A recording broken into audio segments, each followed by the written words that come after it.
முன்னாள் அமைச்சர் சி.வி. சண்முகம் கண்ணியத்துடனும் எச்சரிக்கையுடனும் பேச வேண்டும் என உயர்நீதிமன்றம் அறிவுறுத்தியுள்ளது.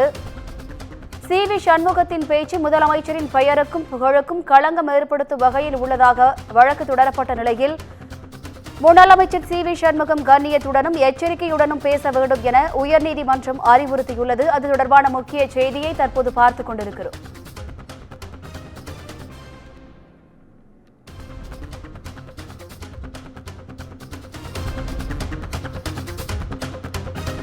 முன்னாள் அமைச்சர் சி.வி. சண்முகம் கண்ணியத்துடனும் எச்சரிக்கையுடனும் பேச வேண்டும் என உயர்நீதிமன்றம் அறிவுறுத்தியுள்ளது.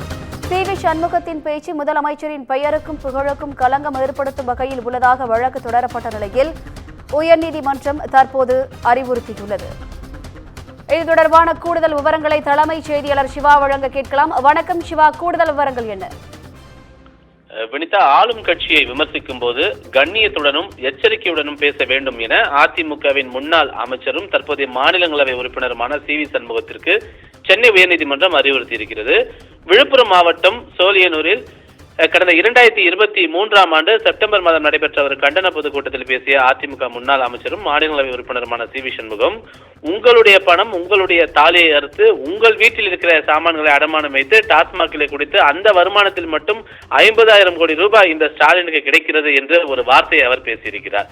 சி.வி. சண்முகத்தினுடைய இந்த பேச்சு முதலமைச்சருடைய பெயருக்கும் புகழுக்கும் களங்கம் ஏற்படுத்தக்கூடிய வகையில் இருப்பதாக கூறி சி.வி. சண்முகம் மீது விழுப்புரம் நீதிமன்றத்தில் ஒரு அவதூறு வழக்கு தொடரப்பட்டிருந்தது. இந்த அவதூறு வழக்கை ரத்து செய்ய கோரி சி.வி. சண்முகம் சென்னை உயர்நீதிமன்றத்தில் ஒரு மனு தாக்கல் செய்திருந்தார். இந்த மனு நீதிபதி வேல்முருகன் முன்பு இன்று விசாரணைக்கு வந்தபோது ஆளும் கட்சியினுடைய தவறுகளை சுட்டிக்காட்டுவது எதிர்க்கட்சியினுடைய ஜனநாயக கடமைதான் என்ற போதும் கூட அதில் கண்ணியம் தேவை என்று அவர் சுட்டிக்காட்டியிருக்கிறார். பேசும்போது எச்சரிக்கையுடன் அதிலும் குறிப்பாக கண்ணியத்துடன் பேச வேண்டும் என்றும் குறிப்பிட்ட நீதிபதி, தேர்தலின் போது வாக்குறுதிகளை கொடுப்பது உலக அளவில் உள்ள நடைமுறைதான் என்றும் வாக்குறுதிகளை நிறைவேற்றாததை சுட்டிக்காட்டலாம் என்றும் தெரிவித்திருந்தார்.